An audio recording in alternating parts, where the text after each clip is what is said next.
la dhisay la og yahay nin kastaaba ha sheegto halkan iyo meeshan aanu joogno waa dal ay xukunto oo ay leedahay ummadda reer Soomaaliland qarannimada aanu halkan ku joognana waa mid aanu ku hayno dhaqan shacab iyo gacan intaba cid kasta oo halkan timidna cid bay marti u tahay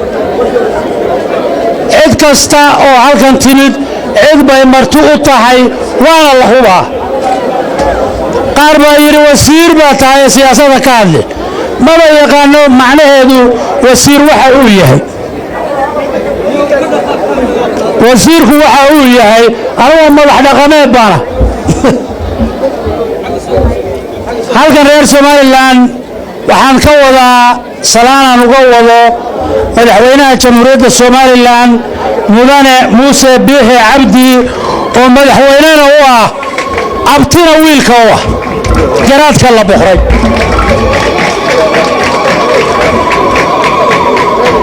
waxaan kaloo wadnaa wasiirkii biyaha oo aan isleeyahay magaaladani waxa ugu weyn ay u baahan tahay waa biyo oo aanu maanta dhagax dhigi doono mashruuc ka badan $500,000 warbaan la saxabinayn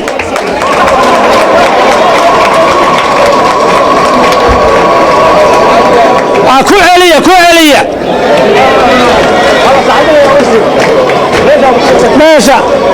meesha cidii wax ku darsataa leh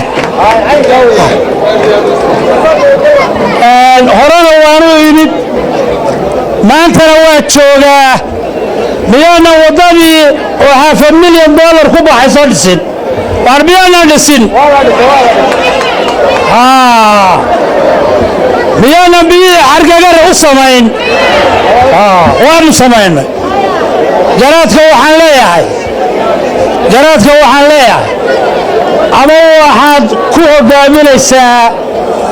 bulshada khayr iyo barwaaqo iyo banaane oo ah inaynu noqono garaad lagu yaqaano nabad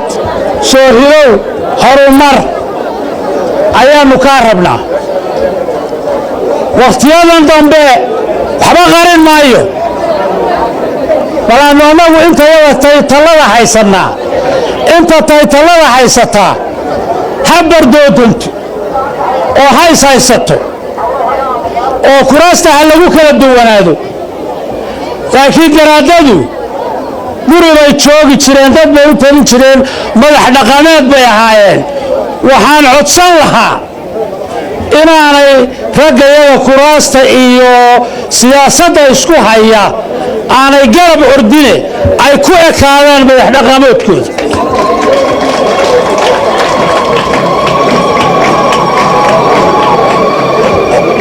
ummadda reer aan halkan fadhiyona waxaan leeyahay aanu waxtar ku tartanno dadka cid kasta oo timaada iyo cidda aad jeceshihiin waa inay cid wax idin tari karta noqotaa annagu haddaanu nahay dowladda Somaliland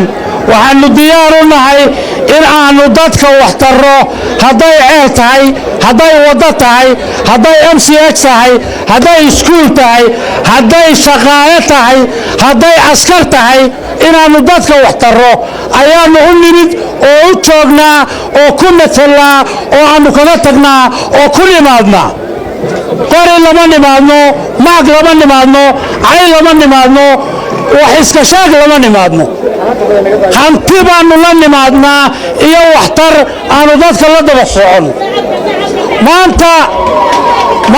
maanta waxaanu dhagax dhigaynaa mashruuc $500,000 waa nagu tartamaya